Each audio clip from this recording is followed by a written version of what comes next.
जय श्री कृष्णा। राधे राधे। श्रोताओं, आप सभी को रक्षाबंधन पर्व की हार्दिक शुभकामनाएं। श्रोताओं, अगर आप हमारे चैनल ज्ञान कथा सार पर नए हैं तो हमारे चैनल को सब्सक्राइब करें और अपने प्रिय परिवारजनों के साथ जरूर शेयर करें। आइए शुरू करते हैं। रक्षाबंधन के संबंध में कई सवाल हैं। पहला यह है कि पहले राखी का बंधन या राखी के त्यौहार को क्या कहते हैं।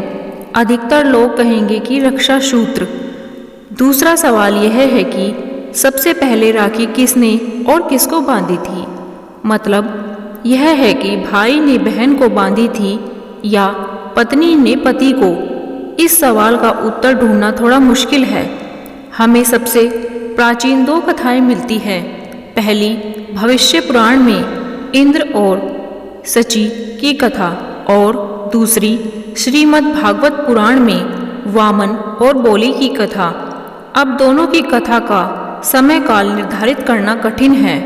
राजा बलि भी इंद्र के ही काल में हुए थे। उन्होंने भी देवासुर संग्राम में भाग लिया था। यह ढूंढना थोड़ा मुश्किल है कि कौन सी घटना पहले घटी। फिर भी जानकर कहते हैं कि पहले समुद्र मंथन हुआ, फिर वामन अवतार। भविष्य पुराण में कहीं पर लिखा है कि देव और असुरों में जब युद्ध शुरू हुआ तब असुर या दैत्य देवों पर भारी पड़ने लगे। ऐसे में देवताओं को हारता देख देव इंद्र घबराकर ऋषि बृहस्पति के पास गए। तब बृहस्पति के सुझाव पर इंद्र की पत्नी इंद्राणी यानी सची ने रेशम का एक धागा मंत्रों की शक्ति से पवित्र करके अपने पति के हाथ पर बांध दिया था। संयोग से वह श्रावण पूर्णिमा का दिन था, जिसके फलस्वरूप इंद्र विजय हुए। कहते हैं कि तब से ही पत्नियां अपने पति की कलाई पर युद्ध में उनकी जीत के लिए राखी बांधने लगी। दूसरी कथा हमें स्कंद पुराण, पद्मा पुराण और श्रीमद् भागवत पुराण में मिलती हैं। कथा के अनुसार असुर राजदानवीर राजा बलि ने देवताओं से युद्ध करके स्वर्ग पर अधिकार कर लिया था और ऐसे में उनका अहंकार चरम पर था। इसी अहंकार को चूर चूर करने के लिए भगवान विष्णु ने अदिति के गर्भ से वामन अवतार लिया और ब्राह्मण के वेश में राजा बलि के द्वार पर भिक्षा मांगने पहुंच गए। चूंकि राजा बलि महान दानवीर थे तो उन्होंने वचन दे दिया कि आप जो भी मांगोगे वह मैं दे दूंगा। भगवान ने बलि से भिक्षा में 3 पग भूमि मांग ली थी। बलि ने तत्काल ही हाँ कर दी, क्योंकि 3 पग ही भूमि तो देना था।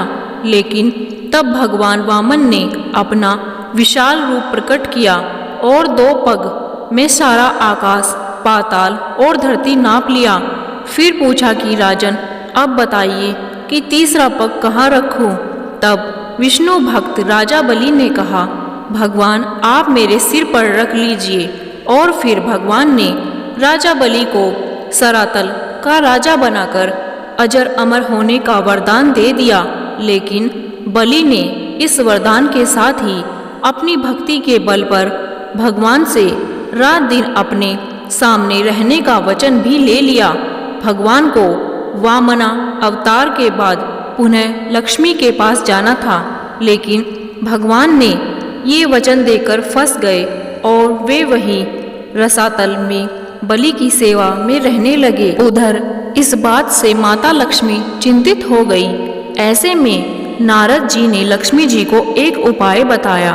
तब लक्ष्मी जी ने राजा बलि को राखी बांध अपना भाई बनाया और अपने पति को अपने साथ ले आई। उस दिन श्रावण मास की पूर्णिमा तिथि थी। तभी से यह रक्षाबंधन का त्यौहार प्रचलन में है। आज भी रक्षाबंधन में राखी को बांधते वक्त या किसी मंगल कार्य में मोली बांधते वक्त यह श्लोक बोला जाता है। येन बध्यो बलि राजा दानवेन्द्रो महाबलाम तेन तवा मुनि बध्नामि रक्षेमाचलमाचला। अर्थात जिस रक्षा सूत्र से महान शक्तिशाली दानवेंद्र राजा बलि को बांधा गया था, उसी रक्षा सूत्र से मैं तुम्हें बांधती हूँ। जो तुम्हारी रक्षा करेगा। हे रक्षे रक्षा सूत्र, तुम चलायमान न हो या आप अपने वचन से कभी विचलित न हो। निष्कर्ष, रक्षा सूत्र कोई भी किसी को भी बांध सकता है। उसकी रक्षा के लिए जो बांध रहा है उसकी रक्षा के लिए भी।